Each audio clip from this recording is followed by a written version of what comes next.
I wanna be the kind of person who's kind. I wanna be the kind of person who's kind all the time. I wanna be the kind of person who's kind. What does it mean to be kind? It doesn't mean that I'm always happy, no. Always trying to find a way to live with good intentions.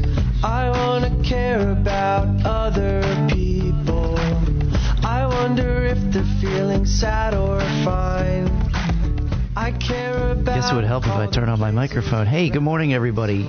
Welcome to WCHE 95.3 on the FM, 1520 on the AM, and you can listen anytime, anywhere, all the time.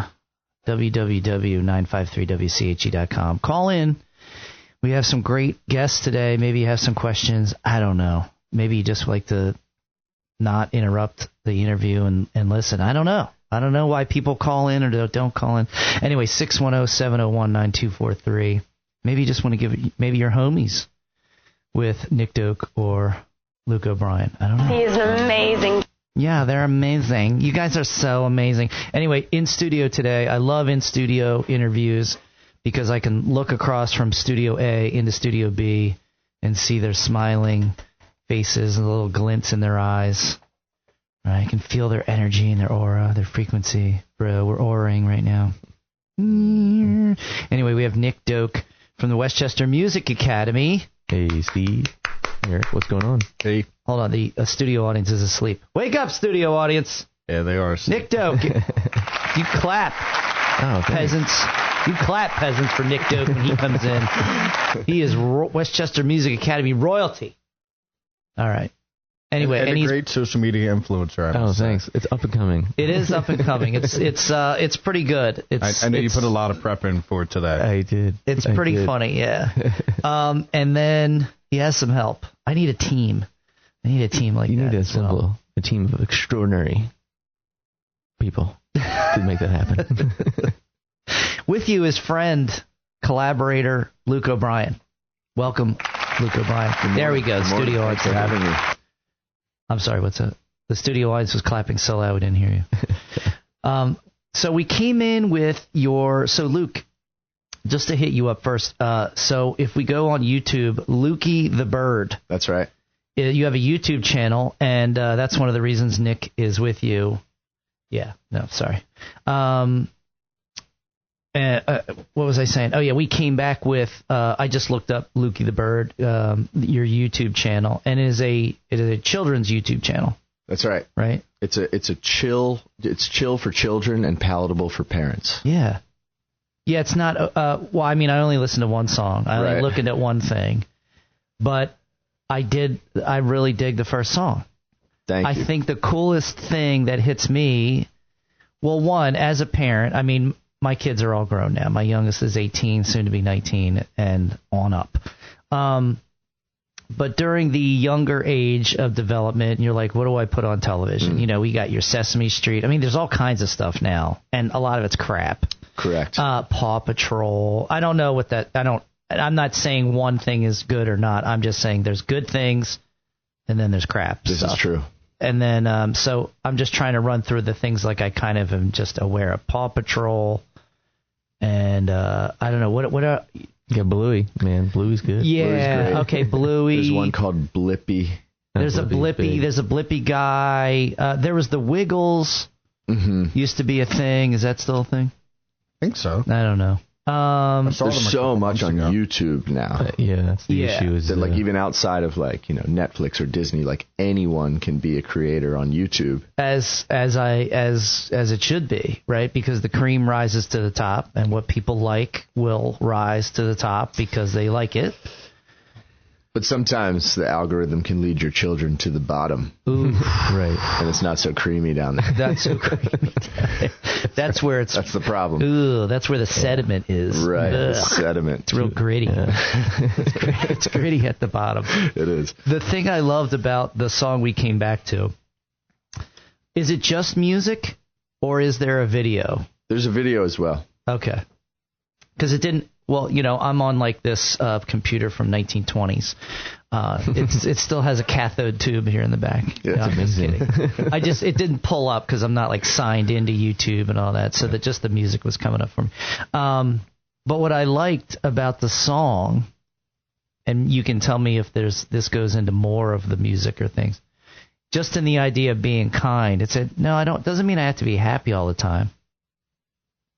I thought that was profound just in that one statement. I think that was such a good thing. Where do you derive when you're making songs? Like, I'm just looking at what's right here, right across the top, 1, 2, 3, 4, 5 in your channel is kind, we like to hike, rainy day, stop means stop, choo choo, and laundry quandary. So where do you get your thing? I mean, so much of the inspiration for new songs comes from just being a parent, because I have 3. I've got 6-year-old, 3-year-old, and 2-year-old. Okay, so you're deep in it. I mean, Nick has 4. So if we're in the same boat. Yeah. If we're competing, though, you win. Yeah, you won. We're always competing. You created one more Our human. friendship is based on competition. I got to catch up to those the Pennsylvania Dutch. That's right. Well, I think after like 8, you don't pay taxes. Yeah, it's a whole tax thing. That's what I'm That's going what he's for. going for. And then the old ones raise the young ones. You don't even have to parent really anymore. That's true. That happens now at 4. Yeah. There you go. But with 3 young kids, there's a lot of situations where one of my children is saying, "Stop!" Yeah. And it's hard to get them to What's that mean? really listen. Stop means stop. Yeah. Right? It's like when someone says it, like, it doesn't mean go. Does it, though? We have to listen when someone says no, Ah. which can apply to adults too, right? It's like these are universal concepts. Another one that I really love is the way we say things matters, right? Because like when I saw you this morning, I could have been like, "Nice to meet you," which feels pretty good. Or the inflection could have been like, "Nice to meet you." Yeah. Right? It's like the way we say it really matters. That's a TikTok trend right now. Yes. Right? Somebody just showed that and said, "Oh, you should do one for like the gym." And I was like, "Oh, like what do you mean?" And they were like, "Yeah, like you say like, "Oh, you're RXing it today?" Oh, you're RXing it today. I PR'd my mile yesterday, just while we're talking about PRs and RXs. Yeah, Thank you. Very fast. How fast was your mile? 5 minutes and 32 seconds. Whoa, that is fast. Was there a bear chasing you? No. Was it your children Just a with running poopy coach. diaper? Yeah. Daddy! What was your motivation? I'm outta Running here. away. Yeah. That'll make you run fast. All right, 5:32. That's proud of it. serious. Yeah. You should be. That was yesterday morning. That's a fast mile. Now, how many miles can you keep that pace for? Well, we run 7 every Wednesday morning. Every Wednesday morning, you do 7 miles. Yeah. Phew, so you're a What runner. time? Runner. You're a runner. You're a track star. We get out there at 5:15 You a.m. got to, and we because hit it. 7 miles. And 3 kids, so you got to get back home. Man. Yeah, it's not. Well, that's why you got to learn to be fast, Yeah. because running 7 miles for me, that takes a few hours. Yeah. No, I'm just kidding. You got to get out there and You get got it to done. get out there and get after it. All right, cool. My fastest mile that I ever did was 6:14. Amazing. And That's I great. wasn't even like trying to, like I wasn't a runner. I was like doing something. I used to work at a jail and we had like a fitness test. I was also like 27 maybe. There you go. Long time ago. So, It's at least 10 years ago, Steve. at least 10 years ago. But yeah, thanks Anyway. for picking up on the note about like the thing of kindness is like, it doesn't mean you're always like, "Hi." Oh, you're not Well, always this like, What do they call that? exuberant- Toxic positivity now, right? Is like this, I don't know. I'm a big believer in, your mind is your mind, right? You are not your mind. There's some of that floats around in the topics I kind of think about, mull over. And then there's, they're, hi, but I know people that are like seemingly like that. And then behind the scenes, they're Not in that so set. They're chewing on some sediment down there at the gritty bottom of things. They look like they're up there at the creamy top. And I think that's the trap of like things like social media, right? Yeah. Nobody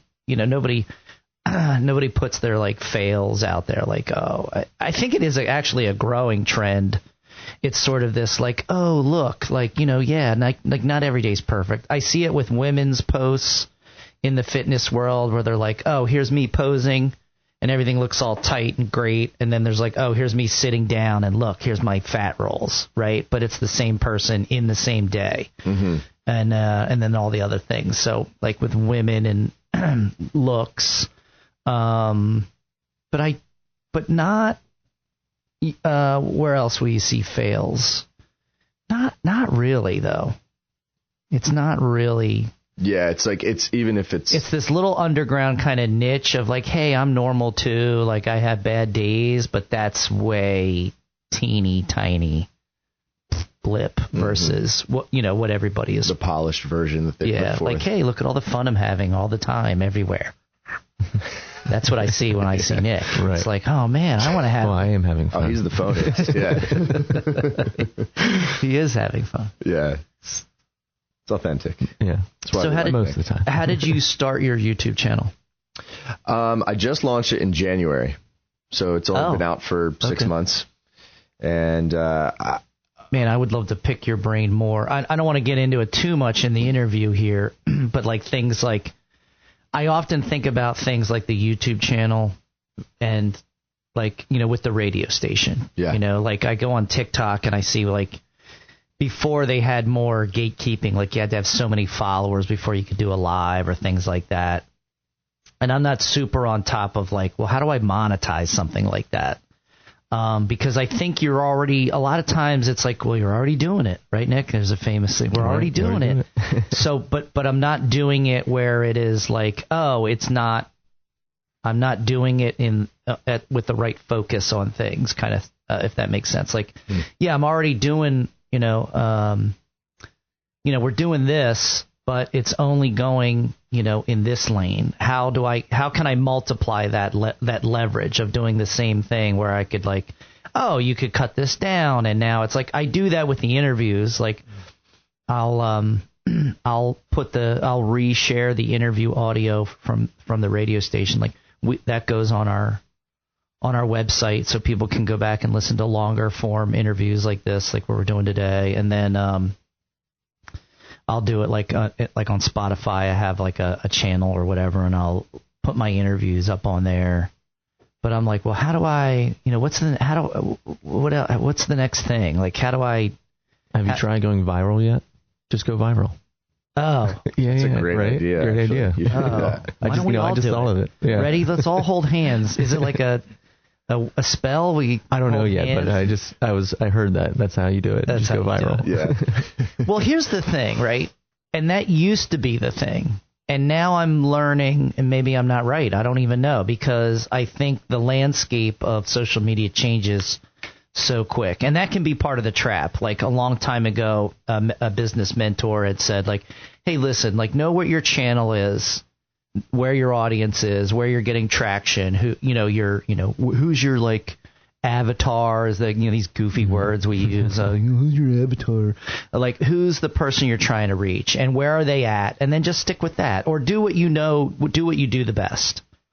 Which I often just say that with everything. Like, instead of trying to be great at everything, like find the thing you're doing really well and stick with that, and these other things kind of come along. Like, don't get sucked into, oh, there's a new thing and I should be on that. But there's ways now that we can do things across multiple platforms, and it just takes a little tweak. Like you can download one app and it'll put you through 3 or 4 things. Yeah. Like I noticed that with like on the podcast side of things, like through RSS, if you let them manage the audio, then it automatically puts it out onto Spotify. I don't have to go and do these things like separately, if that makes sense. And then it's like, oh, do you want to put it on YouTube? We can do that for you too.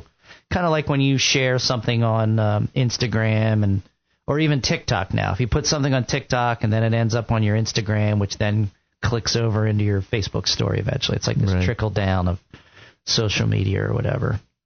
Yeah, there's plenty of software that'll do that for you. Yeah. So what made you go start a YouTube channel? Just having kids, and you're like, hey, I'm already doing it. I'm already giving you these messages of, hey, it's rainy day, like shut up. No.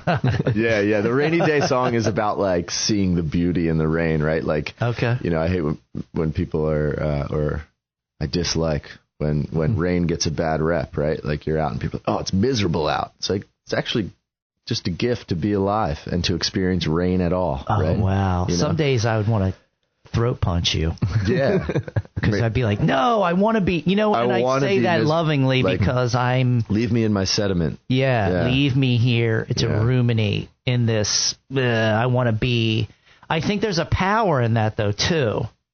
Because if you don't, then when those things come along, right, it's kind of like exercise. Like you can be a really great runner, but all of a sudden like, oh, yeah, let's go deadlift 500 pounds. And you're like, oh, wow, I'm so sore. But if I were to go try and keep up with, you running, I'd be like, oh, man, that killed me. So I think it's like a muscle. Our emotions and how we deal with that is like a muscle. Like if you never dip in there. But I do love your message, though. It is rain, and this is the thing of like gratitude, That's right? It. Yeah, kind of coming at things. You need bad stuff or crappy days. It's the old adage. You can't. How do you appreciate sunshine if you don't have rain? Yeah. But there's good things in the rain. I like that. But getting back to you. Sorry. But you're right. It's the underlying theme there is the gratitude, which is hard to keep in perspective some days. Yeah. Oh man. But yeah, I had a lot of friends and family telling me like, dude, you can write, you can produce, video, you know children. I used to work in education. In Philadelphia at a school for behavioral and emotional support. Okay. So now I'm peeling the layers of the onion. Now this is making more sense. When I was the music guy there, like I don't have my teaching license. I started out as a general counselor, but my supervisor was like, hey, you have your room and you can do whatever you want. And so I built a recording studio and we would basically remix like the most current Cardi B song to be about safety and respect. Okay. And then we would shoot a music video and the kids and we had a YouTube channel. Yeah. And it was a huge, motivator, incentivizer for it gets them in the process, changing their, if you're on I want to be grumpy in the sediment and you're like, hey, but, let's do this thing and I need your help. And it's like, oh, now I'm needed. Maybe I'm not getting that in my day. Yeah. Maybe everybody's crapping on me instead of like, no, you're part of the process. Yeah. Yeah. So it's engaging. Just given all my past experiences and like knowledge that I had gained, in my 20s and 30s, I was like, I definitely have all the resources I need to put this together and kind of do one singular focus thing. I do a lot in like the marketing world in all different industries and sometimes, toggling my brain in all these different but this one, Lukey the Bird, the children's YouTube channel feels so aligned with like all the things that I've amassed over the years. Awesome. That's so cool. Yeah. How long were you working in Philadelphia? 7 years. All right. So you graduate college, some type of... I was in a band, English literature degree, so I was a writer. English literature. What were you planning on doing? I wanted to be a musician. I wanted to be on the biggest stage, and I am a musician, so I shouldn't say I wanted. But I have music out as Luke O'Brien, right? Like that was my artist name, and I was making music, playing out with a live band, and I had this vision of me being, one of the top, Billboard charting artists. Well, when you create something, part of the fun of creating is sharing it, and you want people to like it. For sure. Because you're like, I like it. Don't you like it? You like it, right, Eric? Eric, so you like it. Validate. Yeah, you want, and it's validation because you're like, oh, I made this thing. It's pretty cool. I want to share it with as many people as possible. And then it either happens or it doesn't. And that doesn't mean that what you made wasn't good. It just maybe it never took off. It never went viral. There it is. It never did, and that could not have anything to do with the quality or the beauty of the thing you created. Yeah, it's such a like right place, right time kind of industry. Like there's so many people. Well, there's so many people talent. trying to do it. Yeah. Right. I mean, everybody does. No, I don't want to be famous. I'm like, shut up. Yeah. Yes, you Kind of do. Yes, you do. And maybe you don't want all the crap that comes with fame, and Sure. maybe you're aware enough to see that, and that's cool. Like, you don't want that. But yeah, oh, sorry, you don't. Here's $1 million. You don't want that for your song? No. I do it for the art. Yeah, I do. No, and I did do it. Like, I had a great run at that. You know, I feel like I have tabled that, and I'm like, okay, that's no longer my pursuit. And that's why this Lukey the Bird feels like the perfect next step where I can still live in that world. I mean, the best part about it since January, because I made a commitment, I was going to put out a song and video every Monday. Oh. And it's just given me a reason to be back, like, at my microphone, at my computer, writing and arranging and composing. And, like, I was like, this at its core is what I really love about this whole process, is like writing songs and thinking about who's going to receive it and how is it going to affect them, and, you know, maybe change their perspective, or, yeah. So it's been nice to be back in that world. Did you take English literature because you thought that would help your songwriting? Is that where you were going with that? Or you're just like, I don't know, I got to get through college. It's the thing to do. And it was like a combination of that. Like when I went to college, I was like, I don't know, you know? Yeah. But I was like, you know, a very privileged, and I don't say that with a negative connotation. I was privileged. Like, I had the privilege of doing many things, and was able to afford to go to college and have this amazing experience. So I went and I took that opportunity, and just in trying out different classes, I was like, I really like poetry. Okay. Like, I'm really called to this poetry stuff. I'm just going to go in that direction. I gotcha. Yeah. It makes sense. Yeah. So you come out and then you got a job at the school, because it was like during the day. So I had my nights and my weekends to do the live band, the music and stuff, weekends, the rock star stuff. Rockstar stuff. Yeah. What was Luke Bryan's music like back then? Luke O'Brien, because you got to be careful, because there's a country star named Luke Bryan. He's up and coming, though. Yeah, right? there's Luke Bryan. Yeah, he's kind of on my heels. You know? Yeah, that son of a gun. So what was Luke O'Brien's music back then? Yeah, it was a healthy, positive blend of hip hop, pop, and R&B and soul. Hip hop, pop. I'm not seeing that from you. Yeah, I would rap. Yeah, it's very talented rapper. Can we hear Eric? Come on, wake up over there. Come on, drink more rain, dude. So a really fun one, actually, speaking of going viral, when I was what are we doing? Luke O'Brien. O'Brien. The song is Old Love. Okay, so Luke this is O'Brien, a good example of the sort of hip hop pop blend. I used this song to propose to my wife. Oh. She said yes. Okay. And we turned the end of our wedding ceremony into the beginning of the music video. But right when we kissed, after we were pronounced husband and wife, it started downpouring, like torrential. Yeah. And it went viral. It was like on Good Morning America. We were on some like Australian morning show. What? It was really cool. All right. So this one definitely has the social currency here. It's a really cool one. Is there a specific part, or? Yeah, you might want to bring it up just a little bit. What was it called? Luke O'Brien what? Old Love is the name of the song. Like a minute in, maybe? No, go back. Oh, here it is. Boom. Yeah. Popped right up. Actually, just watch it from the beginning, because it's that sort of like this is good. To officially acknowledge your union as husband and wife. Luke, you may now kiss your bride.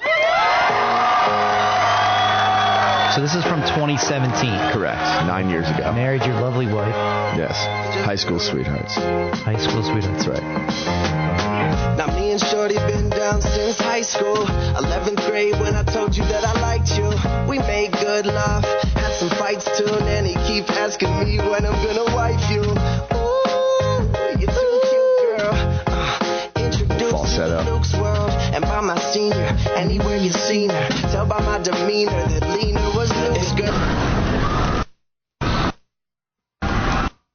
There's the kiss. Right. So that was take one.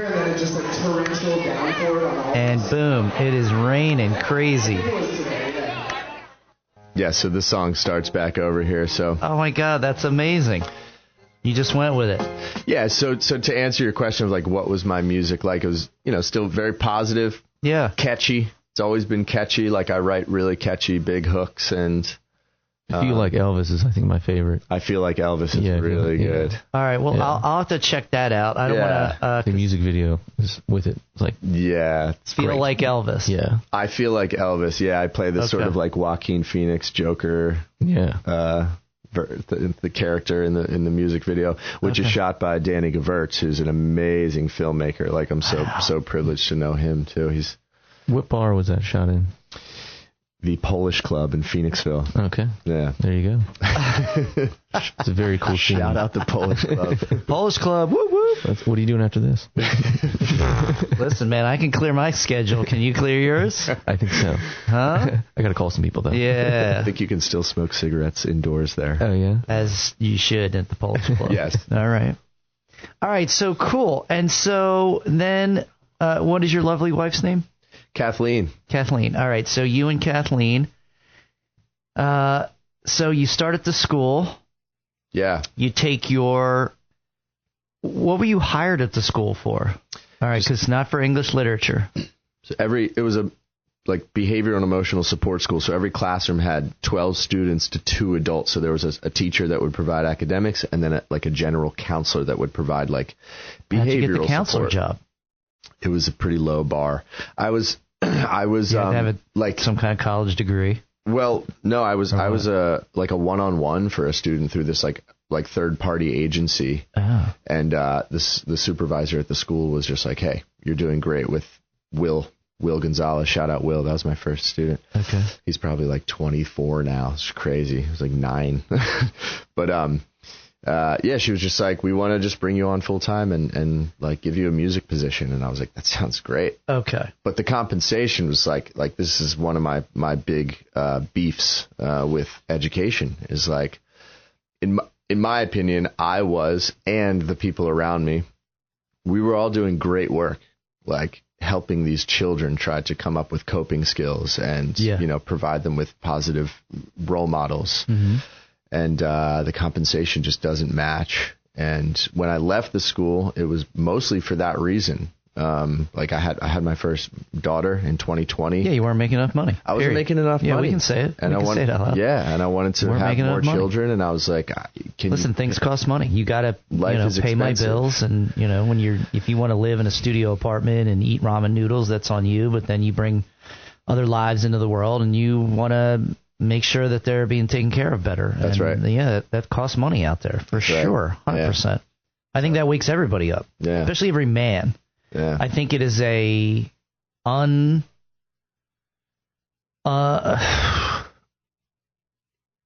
we carry a burden of being like, you can be with the hippiest thoughts of like, whatever. But I think it's something that is in our DNA that comes alive when you are you become a father. And all of a sudden the mantle of responsibility can be burdensome and is often burdened in silence. Like we don't, we're not like, oh, wait, what's the matter? No, everything's cool. Hey, I'm fine. I'm just going to grind through this because that's, it's like what you saw your dad do kind of stuff. You know what I mean? Whatever labels you want to throw on that. I don't, labels like aren't the right thing. It's like the thing of it. We can all recognize it, right? So that gets heavy real quick. I'm glad you said that. I mean, it's Men's Mental Health Awareness Month, right? In the month of June. Yes. And I actually sit on a men's team every Wednesday night from 8 to 10 p.m. Where do you do that at? Me and 5 other men. It rotates people's house. It depends on who hosts, but we sit. Around here? Yeah. Okay. Yeah. I live in Chester Springs, Phoenixville. All right. And we sit and we just hold space for each other to just dump and kind of, talk about those burdens and those things that, because, we go through life and you bump into people and for my experience, I can only speak for myself. When I'm out and about, 98% of that is small talk. It's very rare that you get deep with someone, Oh, men especially. Men especially. We're like, hey, how's it going? Oh, Right. good.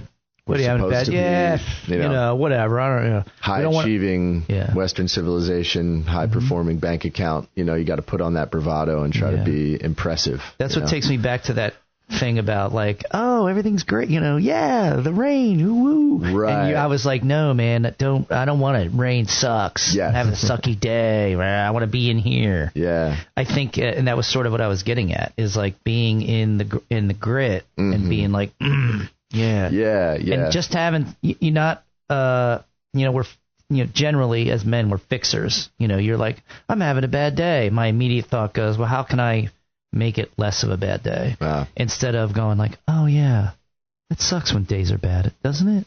I mean, that took me that's forever. I haven't like learned it. I'm like learning it, but it took me to like year 50 to finally like hear that message and then be able to do anything with it or about it. Took me a long time. A phrase we use a lot in my men's circle is we're not here to fix or solve. We're just holding space. Yeah. And it's really powerful. The reason I keep going back to the school was because you didn't have any traditional counseling, therapy, education. And so I'm just going to make that connection that's why somebody like you who might just have this intuitive, innate ability to really connect with people on a level that's what therapy should be, whatever that is, helping people out. I do have that kind of innate in me. I feel like that's one of my gifts. But that's why people like you don't make any money. Yeah. Yeah, because you don't have some goofy title. Yeah. Which is like going back to social media. Like, here's the joke. I saw a guy. They do these like kind of rage baity interviews, right? And they're like, the guy was outside of like some psychiatric convention, and he was talking to all these psychiatrists, psychologists coming out. They're like, oh, you're here for the whatever, kind of like, oh, let me suck you in a little bit. Oh, you bit? Good. You're talking to me? Yeah. How many people have you ever cured? And the guys, like everybody, every single one of them was like, well, nobody really. I never really cured anybody. Now, that's a not fair statement, because you're like, well, is it something to cure, or is it like I'm helping you? Like, you're never going to get rid of like somebody who's like suffers from depression. You're not curing depression. You're going to teach them some coping skills to learn how to deal with it, or maybe, you're changing a framework of thinking. We could get really deep into that. I don't want to get that deep into those things. But it's like, one, the question becomes, is it curable? And not really in our thinking like a other doctor, but yet we're treating things very like, oh, I'm going to give you some medicine. Oh, is that my cure? Am I helping?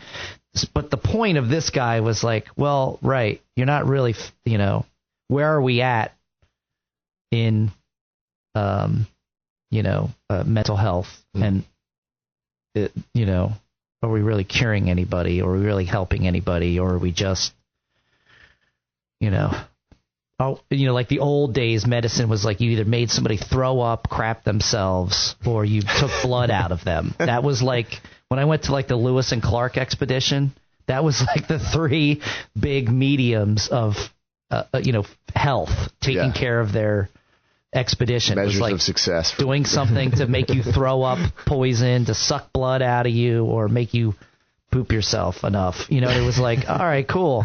That's how it kind of, in a very general, oversimplified term, that sort of feels like where we're at with like, like this, with things of psychology, and it's kind of like, where somebody like what you're doing, right? If I were more like a fist, I'm like a suit and tie, and I'm like, all right, I got to look at the budget here. What are we paying this Luke guy? Well, he's got no credentials. Check. Right? Yeah. And what are we doing? Some kind of music therapy? What is that crap? Yeah. You know what I mean? You could see the room of people who's like, no, I have to be on the leather couch with a doctor of psychiatry, and going back to like the Rage Beatty interview of like who's never healed anybody. Just it's like the like shisty chiropractors, like, oh yeah, you got to keep coming back so I can keep adjusting. The quacker you. practice. The quacker, the quackery of, and this just isn't one modality of medicine or science. There's quackery everywhere. Right, in every industry. In every industry, there's some form of what we could categorize as quackery. And then it comes back to somebody like, well, how do I put value You've got to. You're always putting a line in the sand because you're going to answer to somebody who's not in it, in the trenches.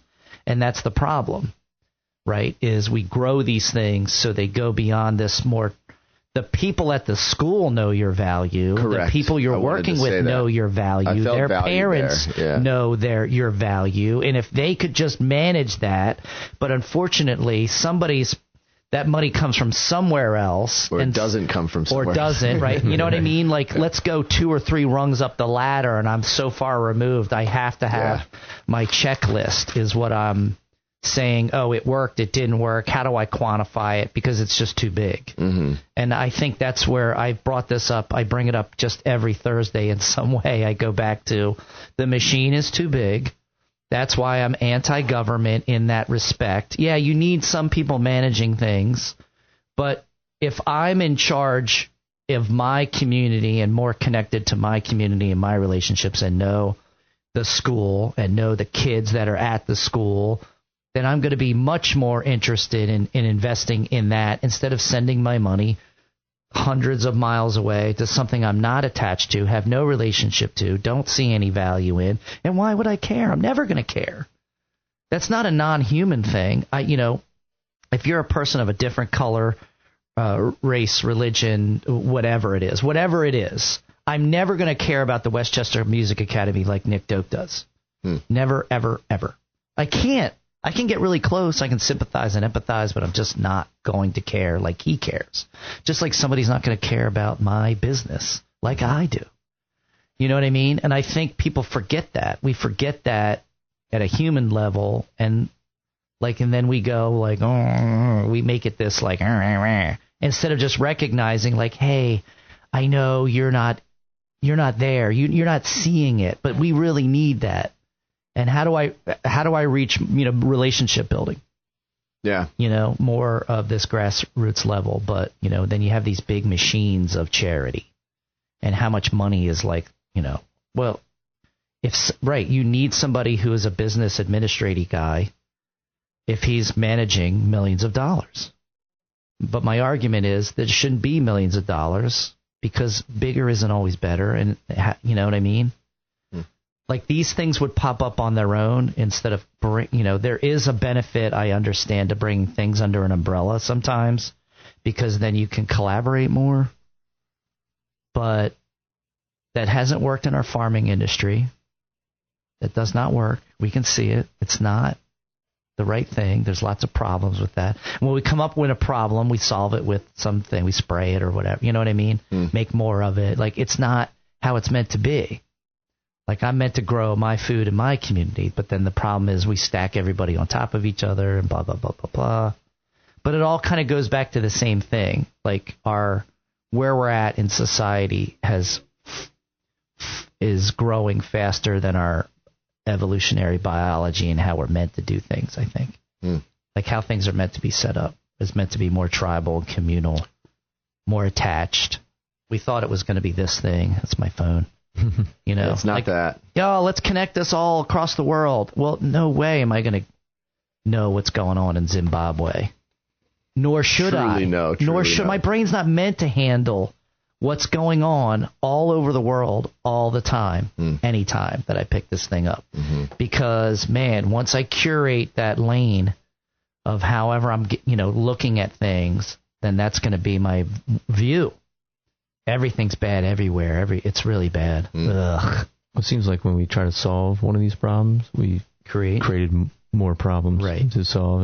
Many people would argue that we're creating problems so that we have something to solve. So it looks like we're doing something productive. That's a big argument with tinfoil hat wearers like myself. If you'd like to come, I would love to come to your men's group, but you have to come to my tinfoil hat wearing group. I'm just kidding. There's really not like a student exchange. Bring your own hat. Yeah. His is on Tuesdays. Yours is Wednesday, so this will work out. Yeah. But you probably have, just from this conversation, tons of new song ideas. Just pulling some of the ether. Just it's very creative like that. So. But it just goes back to when you're like somebody like you who's doing good and you can't continue to do good because the resource isn't there. Yeah. And it's because it's, we can't put a marker on that kind of thing. You know what I mean? All right. So we go into school. We're doing these things. Marry sweet, sweet Kathleen. Have some kids. We go from Luke O'Brien, whose music is out there, went viral on Australian Good Day or whatever. That's right. I'm not. Look at this bloke. He's from America. He's out there kissing his beautiful girl out in the rain. What a catchy tune. I love it. All right, and then what happens? What happens next? That was great. You got Pennsylvania Dutch. You got Australia, all the accents. I'll be in your next video. Let me know. So then I left the school, and I just put out to my network, hey, I've got a camera, and I'm freelancing. Like anyone who needs any photo and video work, because I had dabbled with it between the kids, and I was doing some on the side on the weekends, doing weddings or whatever. And I just started getting hired by friends and family and local business owners, and that sort of became the beginning of what is now my creative and marketing agency, which is pretty much my full-time you have like a whole source of income. I have a creative agency that I run, and I do a lot of like content creation and social media management for small businesses. What is that called? Local Studios. There's no A in the local. My business partner is Chris Lurch, so it's Luke O'Brien and Chris Lurch, local. Local Studios, but there's no A in the local? Correct. LOCL_studios on Instagram. And one of my, actually, to sidebar, one of my clients is a brewing company in Pottstown, and the owner of that brewing company asked me if I wanted to invest in a canned cocktail brand. So I'm all my marketing work under the Local Studios umbrella also led to me launching a canned cocktail called Not Pizza, which I brought some for you guys today. I appreciate that. And what's funny is I had, were you at, where did we go with the Kennett Collaborative? The Winterfest. Brewfest. Yeah. Oh, yeah. Were you there? Yes, we were there. We were the only RTD, which stands for Ready to Drink. Well, I remember having, I met you. You met my partner, Chris. Okay. Yeah, Chris was there. When you said, were you there, I thought you meant like, was Not Pizza there? Was Not Pizza was there. And now I'm trying Chris, to think, were you the guy who gave me the Not Pizza drink? Because it was delicious. I had seen it because, when you're here in Westchester, there's Beer Mill Dave and the Beer Mill. And shout out to the Beer Mill. We've got a great relationship with Dave. And Dave is cool. He was like my hot dog opponent, not this year, but previous year. Amazing. He's a runner. He is a runner. Is he in your little run club? He's not. No. Sorry, that sounded demeaning. Your little run club. It's okay. I didn't mean it that way. Run club. All right, no. Who else? Woolly Pennant. Oh yeah, Ryan. And then there's Beer Hall. James Mullally. Yes, shout out to James. They carry us. They have our espresso martini and our berry seltzer. Yeah. I had your espresso martini. That's what I had, and it was really good. So fun story about the Kennett Brewfest. Yeah. They do like a VIP package. You can pay for like an upgraded wristband where you can go in for an hour before the event actually starts. Yeah, we didn't get that, did we, Eric?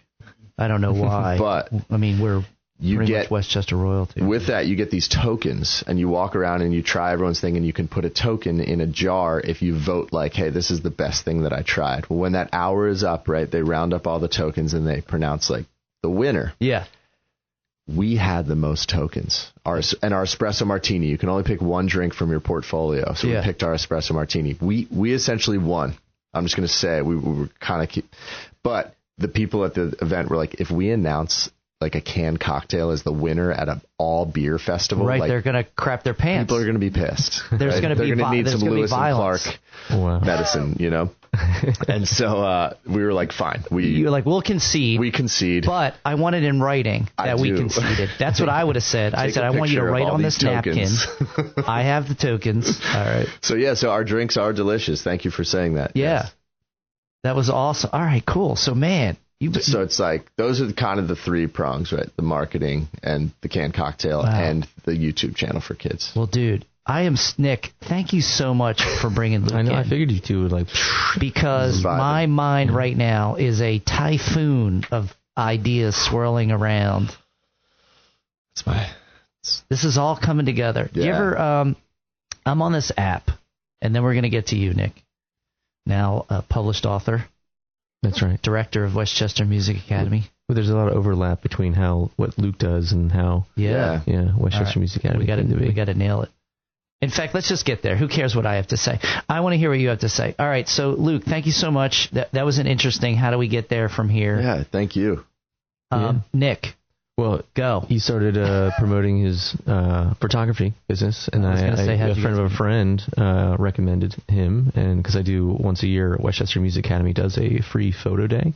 Professional photo day. Students can sign up and get their cool headshots with their instruments, and mom and dad gets a really awesome a picture for the next Christmas card. So all of our photos in our studio on the canvases on the walls they're all Luke O'Brien photography, and as well as all the pictures in my new book here called The First Year of Music Lessons: The Secret Playbook Every Parent Needs to Support Their Child's Musical Journey. All the photos are by Luke O'Brien. Nice. Yeah. So what made you, you have a successful music academy. I have often, and I will say it again today, I'm so impressed because I knew you when you didn't have the music academy. You were doing music events. You still do. You were doing some, single events. You were working at a music school or, teaching music lessons and things. You went to college for music. I did. And then, you were at my gym, and then you got started. You're like, hey man, I'm gonna start this music academy thing. Actually, I think it was more like you approached me and said, hey Nick, we have space upstairs. Do you want to teach music lessons out of it? I'm like, light bulb went off. I'm like, because my daughter was about to be born, my first daughter, firstborn, like a couple months later after you approached me, and I was like, you know what? I think I'm going to quit my jobs and start my own thing. Yeah. And just start teaching out of the gym upstairs. You took over every space we had and then left, which was sad.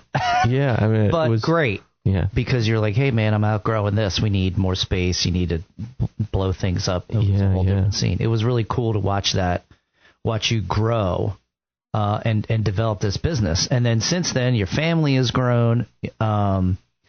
You're not just the guy teaching lessons. You're the guy directing the music academy. Right. And yet you still do events.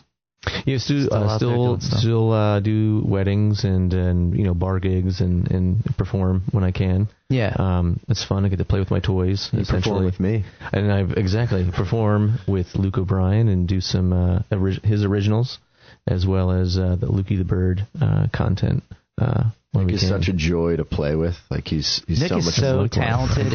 It blows my mind how talented he is. We'll just be playing live, and I'm listening, and I'm like, I've never heard the guitar on this song sound so good. His rhythm and his nuance and also musical direction, right, in the rehearsal space is just phenomenal.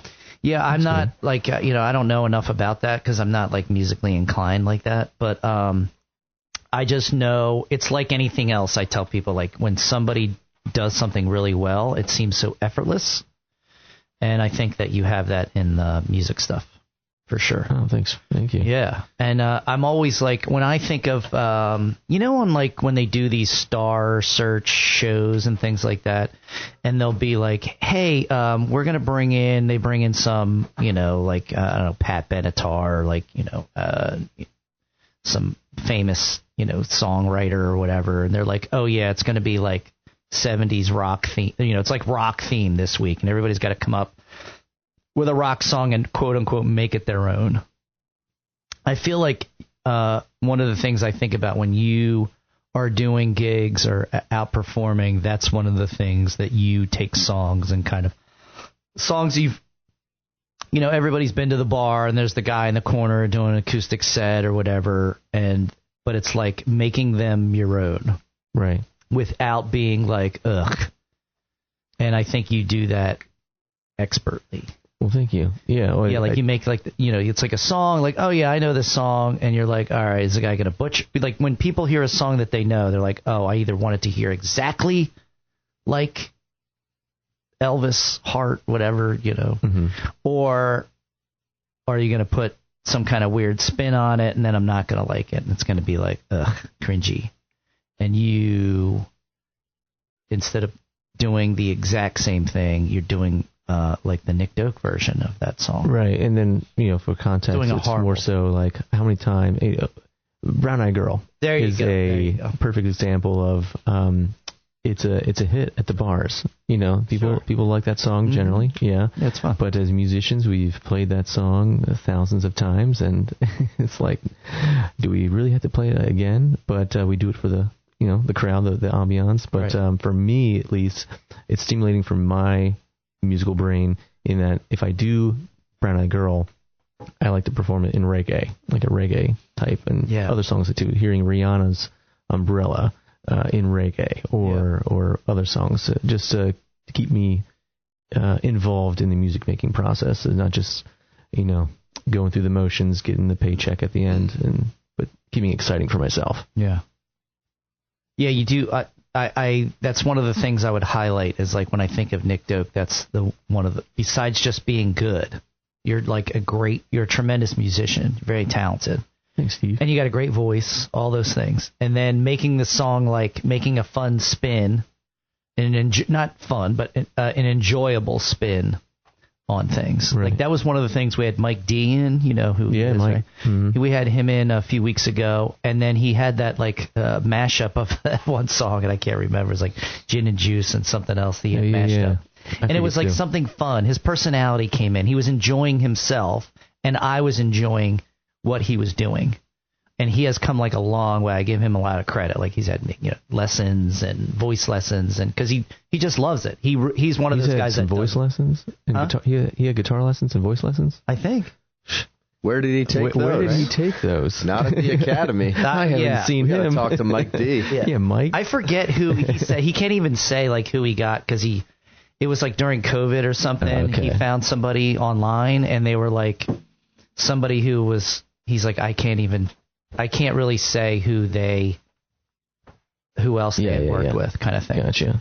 And I was like, oh, that is so interesting. So with the spins that because Luke has Lukey the Bird, and oftentimes we'll do acoustic shows. So we need to strip down his original Luke O'Brien stuff, or strip down the Lukey the Bird content from produced to singer-songwriter style acoustic and one singer.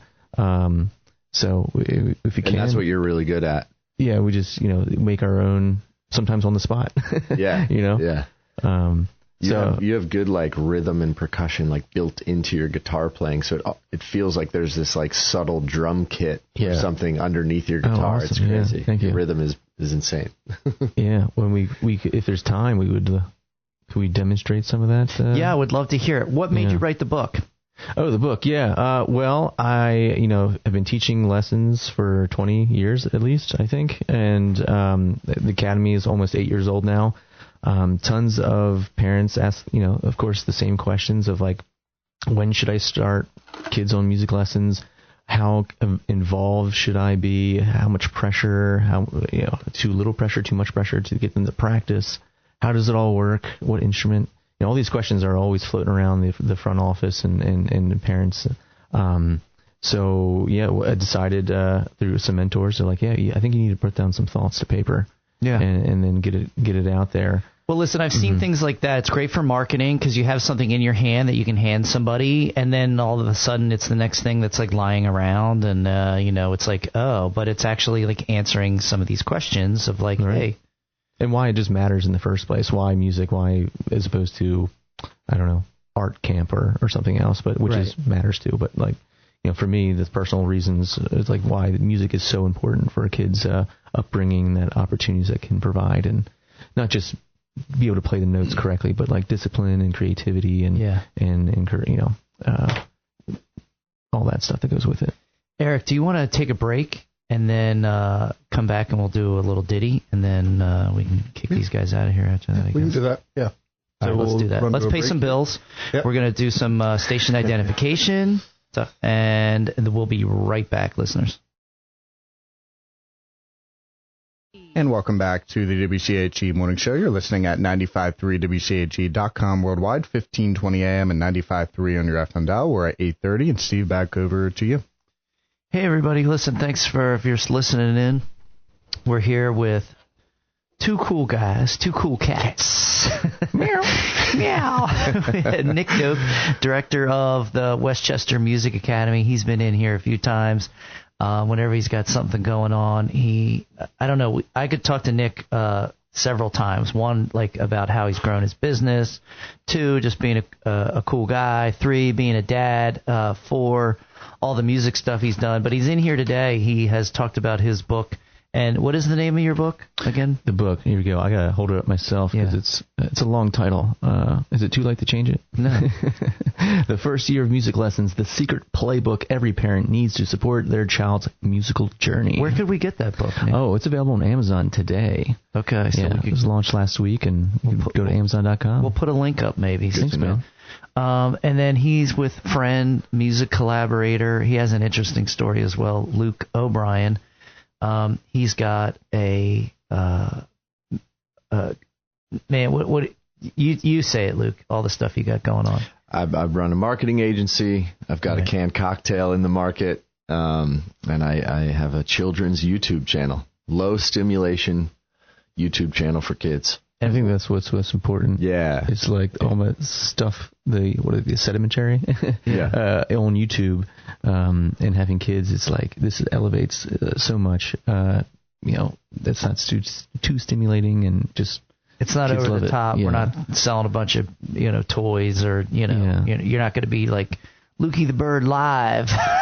Get your tickets now. Yeah, it's low stimulation. Yeah. So Lukey the Bird is the YouTube channel. I suggest you check it out. We led in with a song earlier called Being Kind, and that was really cool. How to be kind. So you said low stimulating. You don't try to recreate the Joe Conklin commercials, if you know what I'm talking about. Yeah, Joe Conklin. He's just yelling the entire time. He's like or Top Dog Law. You ever heard the Top Dog Law? Top Dog Law. Yeah, I know that guy. I heard that in a Wine and Spirits the other day. You heard the Top Dog Law in the Wine and Spirits? They were playing, I guess, the radio, and it was just like blaring over the speakers. Yeah, it's crazy. It's pretty funny. There are children's shows that do exactly that. Mm-hmm. Right, we're like the antithesis of that idea. Anyway, you guys, you brought some instruments in here. You have Nick. You've collaborated with Luke on his YouTube channel, which is called Lukey the Bird. Is the YouTube channel? Mm-hmm. Check it out. And if you find Luke O'Brien, there's all kinds of other things he does, photography and other media things, and of course that drink not pizza, which I've had, which was delicious. But let's make some music. Yeah, let's do it. This one's called "Breathe with Me," using that breath to control.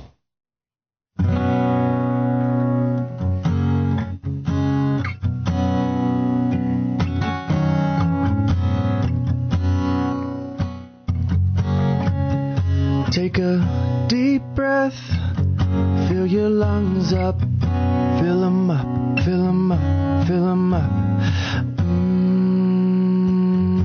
It's amazing. Then we exhale, let it all out, let it out, let it out, let it out.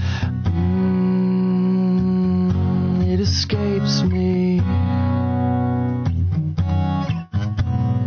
Breathe with me.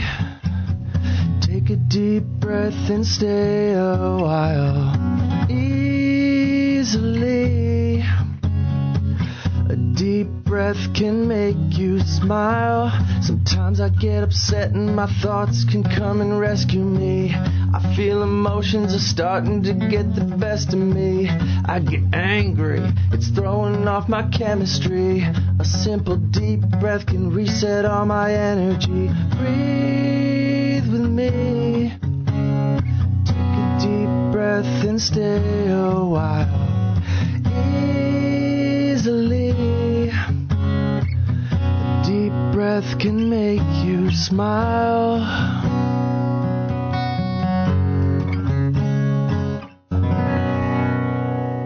That's right, kids. When you're feeling overwhelmed, stressed, sad, happy, you can always take a deep breath and come back to gratitude. I love it.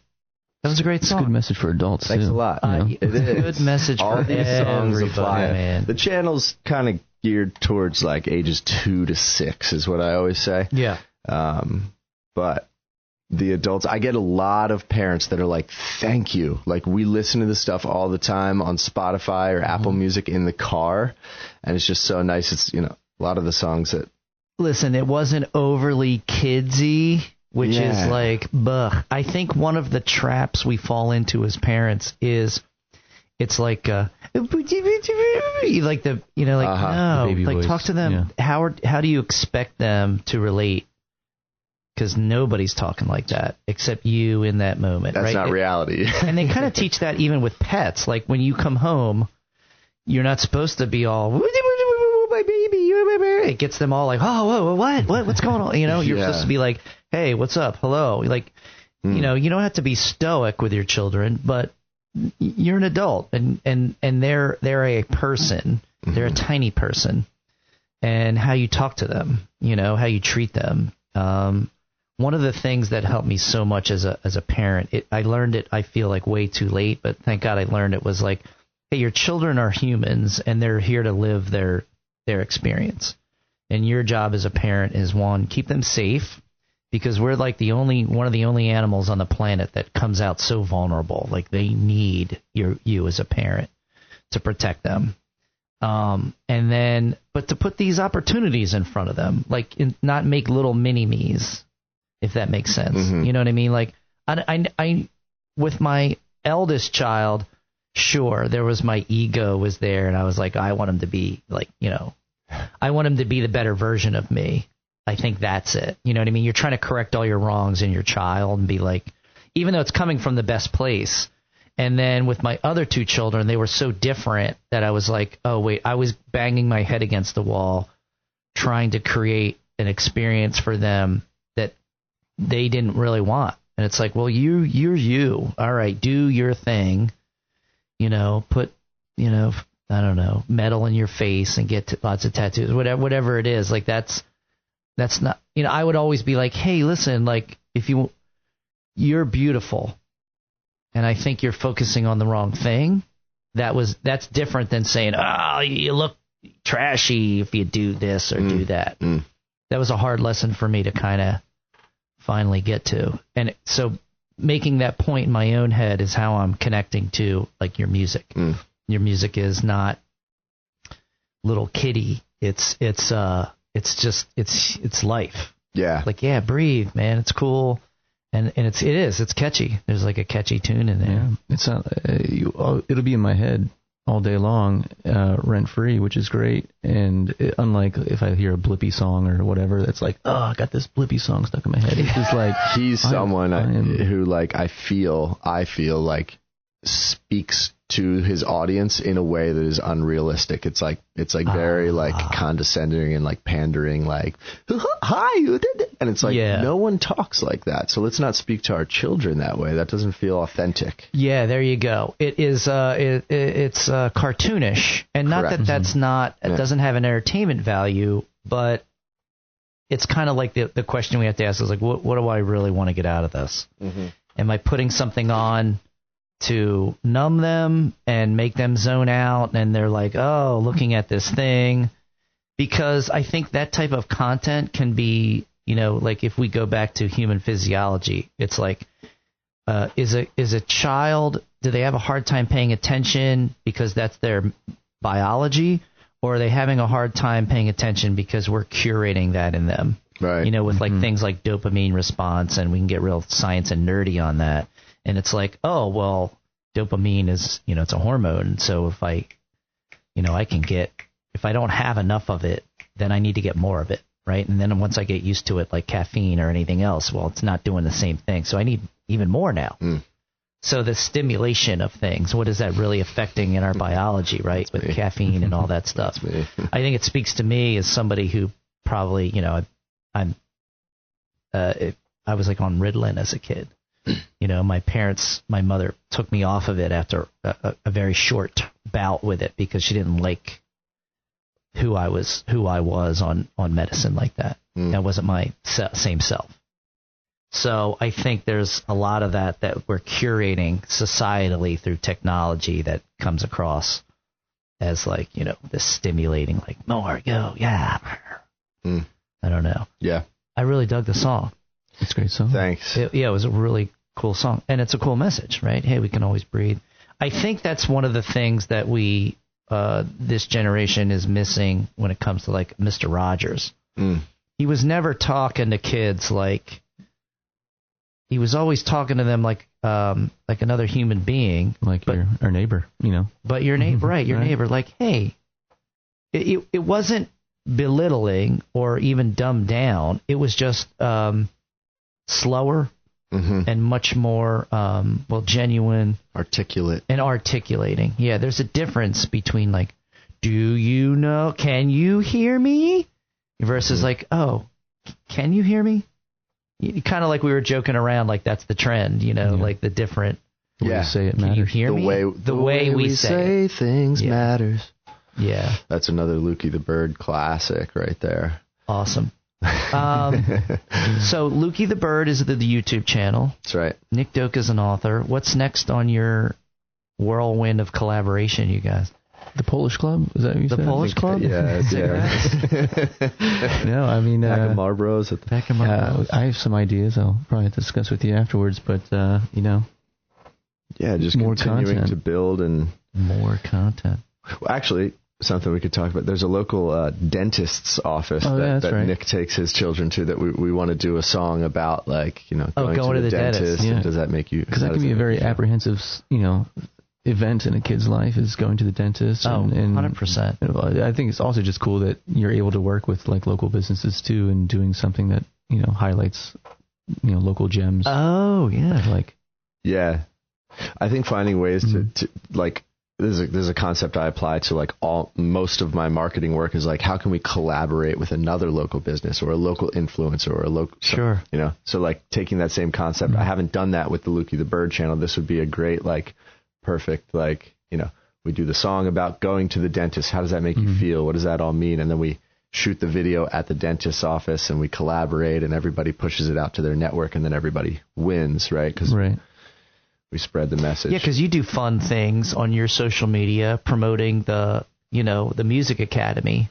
Right. So it's like, it just seems like a natural fit. Like, why wouldn't you do that? I've thrown this out there to people that do media and marketing. As a small business owner myself, CrossFit Westchester, in case we didn't plug that yet today, right? 917 Old Fern Hill Road. And one of the things that we do is we do CrossFit. And if you don't know what that is, you can look that up. But it's just working out, right? The whole idea, though, is working out for life. Like, we want you to, if you want to play pickleball, if you were a runner, we want you to work out to be a better runner, a better pickleballer, a better picking up your kids, whatever. I do a program for older adults, and it's called our Legends program, and like the average age is 70 and up. And I think a lot of people are taking control of their health, and so they want to, even though we call it CrossFit as a performance-based model, it has much less to do with how you look. That's a byproduct of eating good and exercising. It's more about what can you do with your body. So in that program, when you're thinking of, as a small business owner, one of the things I think about is, well, I don't have a budget for that. Man, I'm already like strapped as it is. So to think I'm going to set aside, even though I know in the back of my head, media and advertising is important to my business. How does anybody know about me if I don't have a way to ask more people, give me a chance to come into my gym? And I've thrown this out there to like other people that I thought like would be really good at that. Like, my sweet Jessica went to school for marketing. And I'm like, why don't you and your other friend, you guys are so good, you're in the business world, like, you should come to guys like me and say, listen, I'm going to bring you in more business. But there's a model to that. And it's like, well, pay me and I'll bring you in more business. And it's like, well, I don't have that money to pay. You know what I mean? That's where I'm thinking. What if you had the model of, what's that? Results-based. Results-based. Yeah. I'm going to bring you in more people, but I'm going to want a chunk of it. And how do I I don't know.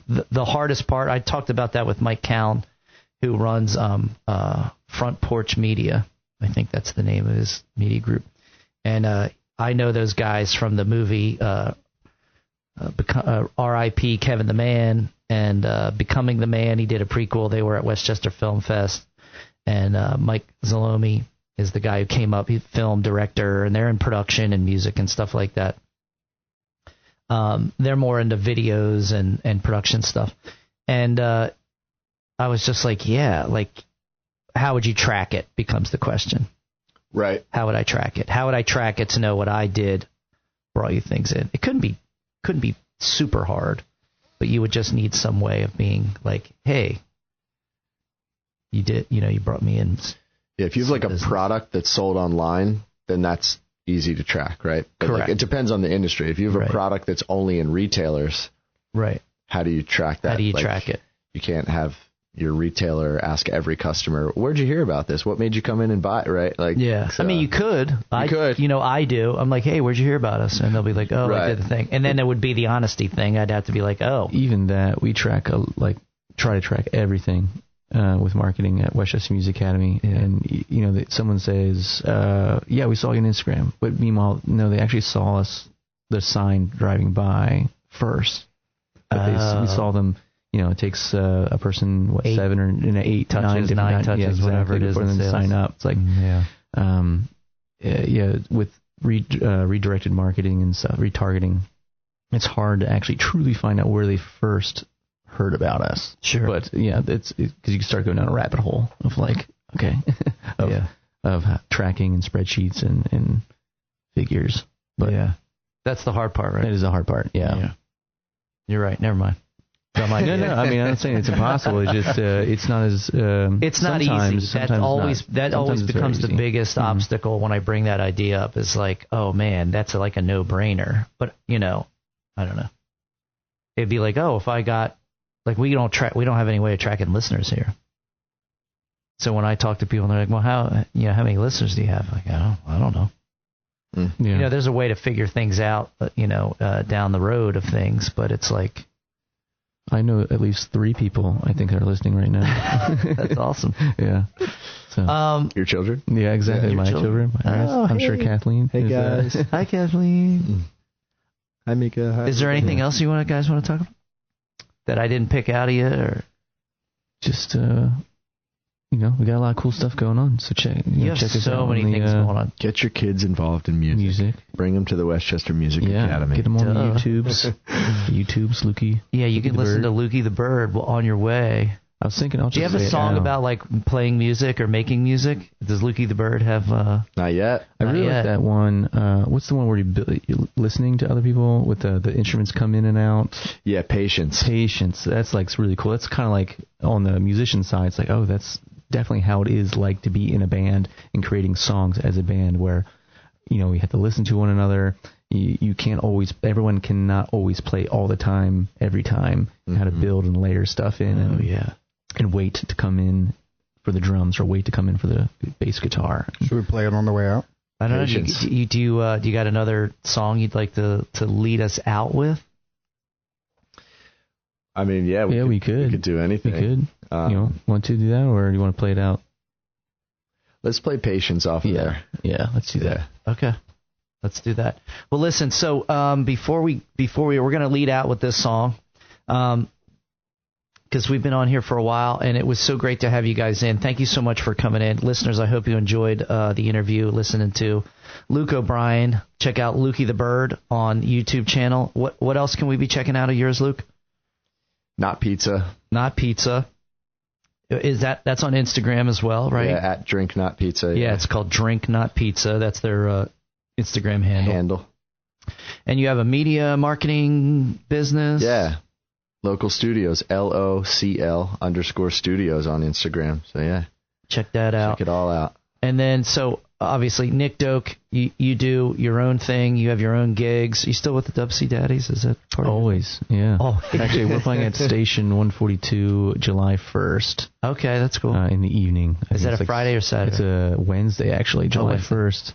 It's a Wednesday hit from 7 to 11 or 8 to 12, one of those. It's in the evening. Yeah. Station 142. And then, of course, check out Westchester Music Academy. They're on Facebook. They're on Instagram. He's everywhere. And you should be getting your kids onto music. Absolutely. 100%. And congratulations on your new book. And Thank you. What is it called? The First Year of Music Lessons, the secret playbook every parent needs to support their child's musical journey. And we can find that on Amazon. You can buy it today. On Amazon, anywhere. Yeah, Amazon. But it's great. I'm going to be buying mine and have you back too to get a... So.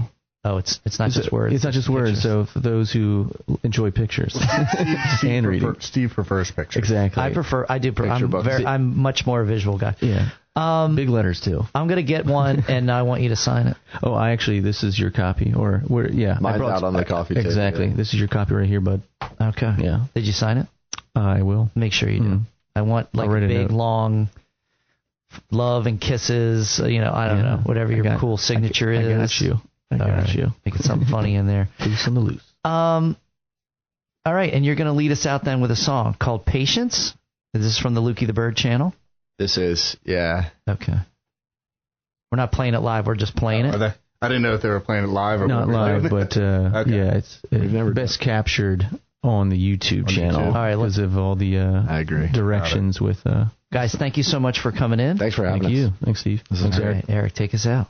Yeah, it's a good one. Yeah, are there other instruments? There are. It's not their turn yet. Oh, so the instruments are waiting their turn. Right. All right, guys, we're all in. They're being patient. Right. 4, 3, 2, 1. All right. If I walk in and there's a mom and daddy talking, it's not my turn yet.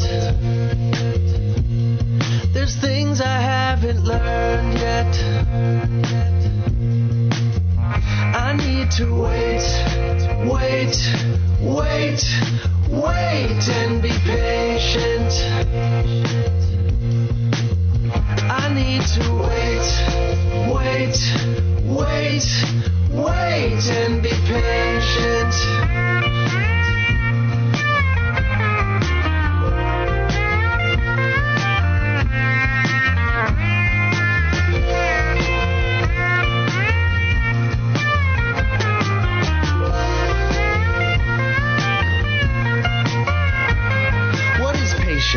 It's waiting, it's taking your turn. If you don't know how yet, I know you can learn. You walk into a room and some people are in convo. If you wait your turn, they'll all say bravo. Being patient is a skill and it requires practice. I know that it's difficult. I know that the fact is you want their attention and you want it right now. Don't throw a fit. Don't have a cow. Slow down. Be patient. Your turn is coming next. Maybe while you wait, you can take a deep breath. That will keep you calm while you wait for your mom.